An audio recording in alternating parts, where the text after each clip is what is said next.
नमस्कार मित्रांनो, मी उदय लाड पुन्हा एकदा स्वागत करतो आपल्या सर्वांचा आवडत्या युट्यूब चॅनल शेती मित्रवर व्हिडिओ पाहणाऱ्या प्रत्येक शेतकरी मित्राच्या आजच्या व्हिडिओ मध्ये मनापासून खूप खूप स्वागत।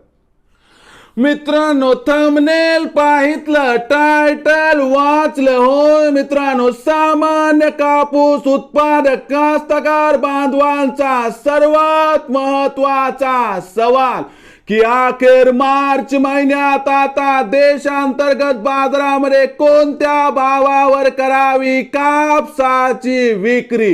होय मित्रांनो, हा सध्याच्या कंडिशनचा सर्वात महत्वाचा सवाल आहे की अखेर मार्च महिन्यात आता देशांतर्गत बाजारामध्ये कोणत्या भावावर करावी कापसाची विक्री। हा सवाल तुमच्या मनातला आहे, हा सवाल माझ्या मनातला आहे। आज भारत वर्षातील सामान्य कापूस उत्पादक कास्तकार बांधव या ठिकाणी विचारत आहे की अखेर मार्च महिन्यात आता देशांतर्गत बाजारामध्ये कोणत्या भावावर करावी कापसाची विक्री। या प्रश्नाचं अचूक उत्तर जाणून घेण्यासाठी आपण सर्वांनी हा व्हिडिओ आता सुरुवातीपासून शेवटपर्यंत पाहावा। हा व्हिडिओ शेवटपर्यंत पाहत असताना आपल्याला मनापासून व्हिडिओ आवडला तर जरूर या व्हिडिओला या ठिकाणी एक लाईक करा। जास्तीत जास्त कास्तकार बांधवांपर्यंत हा व्हिडिओ पाठविण्यासाठी या व्हिडिओला या ठिकाणी जरूर शेअर करा। सबस्क्राइब करून जरूर नोटिफिकेशन बेलला ऑल करा, यामुळे येणारा प्रत्येक व्हिडिओ हा आपणास या ठिकाणी मिळत राहतो। तर बघा मित्रांनो, सामान्य कापूस उत्पादक कास्तकार बांधवांचा सर्वात महत्वाचा सवाल की अखेर मार्च महिन्यात आता देशांतर्गत बाजारामध्ये कोणत्या भावावर करावी कापसाची विक्री की ज्यामुळे आपल्या सर्वांचा या ठिकाणी होणार 100% फायदा।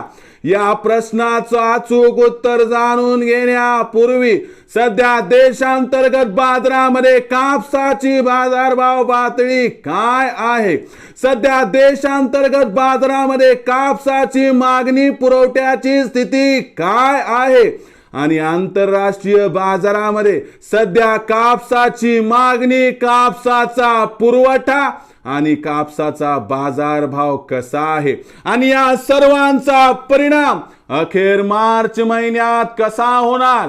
मार्च महिन्यात कापसाचा बाजारभाव वाढणार की मग घटणार आणि अशी कोणती ती वेळ आहे, असा कोणता तो भाव आहे की ज्या भावावर आम्ही कापसाची विक्री केली की आमचा या ठिकाणी होणार 100% फायदा।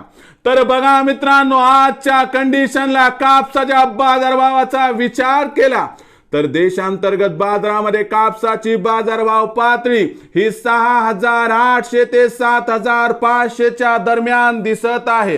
कापसाची सरासरी बाजारभाव पातळी 7,200 ते 7,300 च्या दरम्यान दिसत आहे। आंतरराष्ट्रीय बाजारामध्ये कापसाचा बाजारभाव हा उच्चांकी 94-95 सेंट्सच्या आसपास व्यवहार करताना दिसत आहे। मार्च महिन्यात कापसाची जागतिक मागणी वाढणार, कापसाच्या जागतिक मागणी वाढत असताना पुरवठा मात्र घटणार आणि आजच्या कंडिशनला जागतिक मार्केट बाजारभावापेक्षा देशातील कापसाचा बाजारभाव 15% कमी आहे आणि यामुळे देशातून कापसाची निर्यात मार्च महिन्यात प्रचंड वाढणार आहे। या निर्यातीमुळे सुरुवातीला कापसाचा बाजारभाव 7,500 पार, जो की सध्या क्रॉस होण्याच्या तयारीत आहे आणि त्याचबरोबर मित्रांनो, मार्च महिना संपता अपवादात्मक परिस्थितीमध्ये आपल्याला 8,000चा बाजारभाव मिळाला तरी आश्चर्य वाटायला नको, असं या ठिकाणी जाणकारांचं इथं स्पष्ट मत दिसत आहे। मग कापसाची विक्री कोणत्या भावावर करावी तर मार्च महिन्यात कापसाचा भाव 100% 7,500 पार होणार आहे। कापसाचा बाजारभाव 7,500 पर्यंत पोहोचला, तिथं 25 ते 50% कापूस विक्री करा आणि तिथून प्रत्येक तेजीमध्ये जर टप्प्याटप्प्याने केली कापसाची विक्री तर आपल्या सर्वांचा या ठिकाणी होणार मित्रांनो 100% फायदा। मग भविष्यात आता देशांतर्गत बाजारामध्ये काय राहणार कापसाचा बाजारभाव याबद्दल अधिक माहिती प्राप्त करण्यासाठी पाहत रहा आवडतं यूट्यूब चॅनल शेती मित्र। आवडला असणार हा व्हिडिओ तात्काळ लाईक करा, सामान्य कास्तकार बांधवांपर्यंत पाठविण्यासाठी शेअर करा, सबस्क्राईब करून जरूर नोटिफिकेशन बेलला ऑल करा, यामुळे येणारा प्रत्येक व्हिडिओ हा आपणास या ठिकाणी मिळत राहतो। तर मित्रांनो, अशाच एका नवीन व्हिडिओसह मी आपला मित्र उदय लाड आपल्या सर्वांच्या आवडत्या यूट्यूब चॅनल शेती मित्रवर मिळत राहील। तोपर्यंत माझ्या प्रत्येक शेतकरी मित्राचे आणि कास्तकार बांधवाचे आजच्या व्हिडिओमध्ये मनापासून खूप खूप आभार।